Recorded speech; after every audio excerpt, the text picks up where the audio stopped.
So welcome to the another video guys.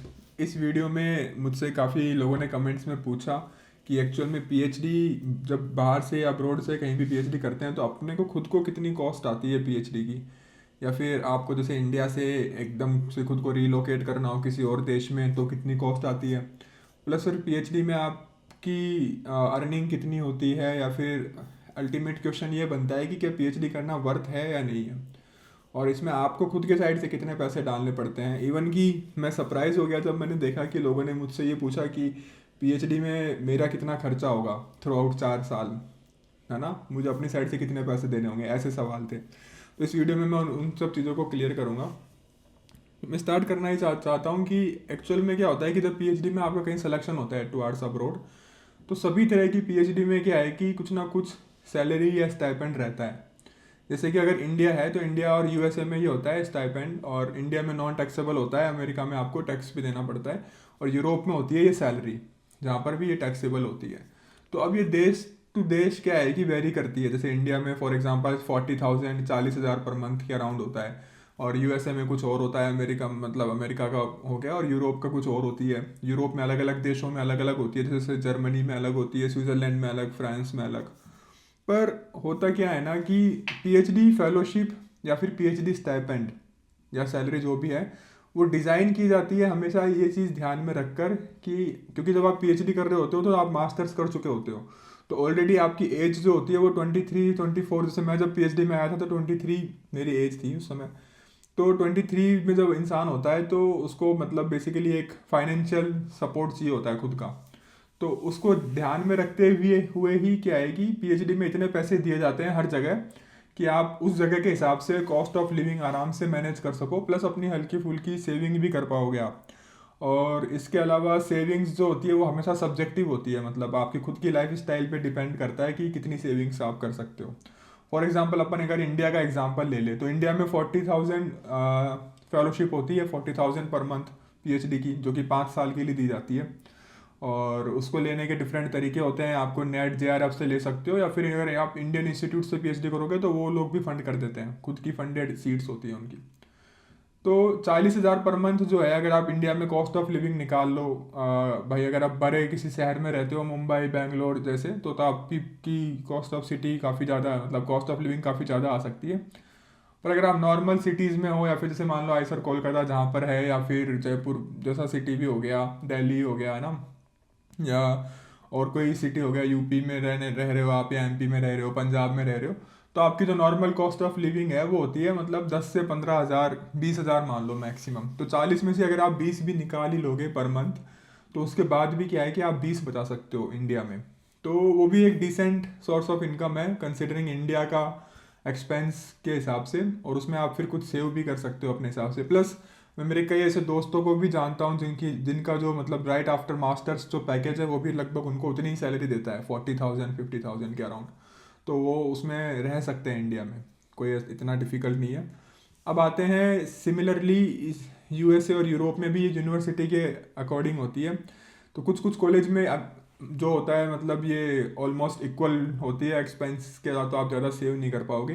पर सभी cases में क्या है कि ये आपको डिसेंट इनकम प्रोवाइड करता है, मतलब कि आप आराम से अपना जहाँ भी रहोगे, जैसे फॉर एग्जांपल स्विट्ज़रलैंड में जो सैलरी मिल रही है उसमें भी आप स्विट्ज़रलैंड में मैं आराम से रह सकता हूँ, और डिसेंट चाहूँ तो सेव भी कर सकता हूँ। फिर वही सेविंग मैंने बताया कि वो सब्जेक्टिव होती है कि आप कितना करना चाहते हो, और आप कैसे स्पेंड करते हो अपने पैसे। पर यहाँ पर भी आराम से फिजिबल है, जबकि स्विट्ज़रलैंड जो है वो सबसे महंगा देश है। तो पर यहाँ पर भी जो पीएचडी में आपको जो स्टाइपेंड या सैलरी जो जो मिलती है वो उस हिसाब से मिलती है। बाकी मेरे दोस्त जैसे कनाडा में रह रहे हैं तो उनको अलग मिलती है, और वो डिफरेंट अमाउंट सेव कर पाते हैं। जो स्पेन में रह रहे हैं उनको थोड़ी कम मिलती है, पर वहाँ पे खर्चा भी कम है, तो उनकी सेविंग उस हिसाब से होती है। पर होती सबकी सेविंग ही है। दूसरा इंपॉर्टेंट सवाल क्या उठता है कि जब मेरा सिलेक्शन होता है तो मुझे खुद को कितने पैसे देने पड़ते हैं। तो ये बात एकदम सही है कि होता क्या है कि जैसे मान लो अब आपको, जैसे मेरे को स्विट्ज़रलैंड ने ऑफर लेटर भेज दिया कि ठीक है आपका सिलेक्शन हो गया, अब आपको आके ज्वाइन करना है यहाँ पर। तो अब वो सिलेक्शन होते हैं तो आपको कुछ पैसे देंगे नहीं। तो वही डिफ़िकल्टी मैक्सिमम स्टूडेंट्स के साथ आती है कि अब खुद को रीलोकेट करना है इंडिया से स्विट्ज़रलैंड, तो उसमें आपका खर्चा होता है। फॉर एग्जांपल आपको वीज़ा के कुछ पैसे देने पड़ सकते हैं ना, आप ट्रेन टिकट्स लोगे, मतलब सॉरी फ्लाइट टिकट्स लोगे तो फ्लाइट टिकट्स का खर्चा आपका खुद का होगा, प्लस एक बार आप जब यहाँ पर आओगे तो 1 महीने तक तो आपको कुछ देंगे नहीं है, महीने के एंड में सैलरी देंगे, तो 1 महीने तक का खर्चा आपको भी मतलब खुद की तरफ से देना पड़ता है।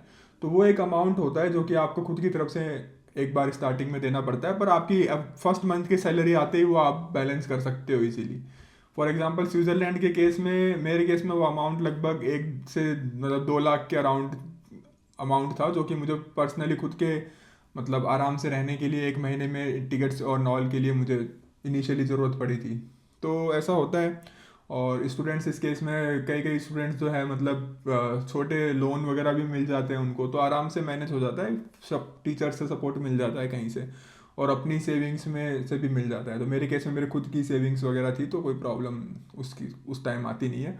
पर यही एक मेजर प्रॉब्लम होती है जो कई सारे स्टूडेंट्स फेस करते हैं, जस्ट फर्स्ट टाइम उनको जब रीलोकेट करना होता है नई कंट्री में, तो उनका खर्चा होता है। तो बाकी बाकी उसके अलावा कोई प्रॉब्लम नहीं आती in terms of everything. Flight tickets, यहाँ पर रहना, यहाँ का रेंट एंड यहाँ का फूड एक्सपेंस, ट्रैवल एक्सपेंस, वो सब आराम से आपके पीएचडी स्टाइपेंड और पीएचडी सैलरी में कवर हो जाएगा। इतना रहता है वो अमाउंट, चाहे कोई सी भी यूनिवर्सिटी हो। बिकॉज फॉर ऑब्वियस रीजन, अगर इतना अमाउंट ना हो तो nobody is gonna join PhD in that particular university, है ना। क्योंकि अपने से पैसे आपको खर्च नहीं करने होते हैं पीएचडी में। जैसे मैंने अपने हर वीडियो में बताया, PhD is exactly like a job. बस इस जॉब में क्या आएगी, आपको सैलरी बाकी जॉब के कंपेरेटिवली थोड़ी सी कम इसलिए मिलती है क्योंकि आपको डिग्री मिल रही है, फॉर रीज़न बीइंग। तो आप पढ़ाई के साथ साथ आपको पे किया जा रहा है, that is what is PhD. तो इसी वही चीज़ है जो इसको वर्थ बनाती है।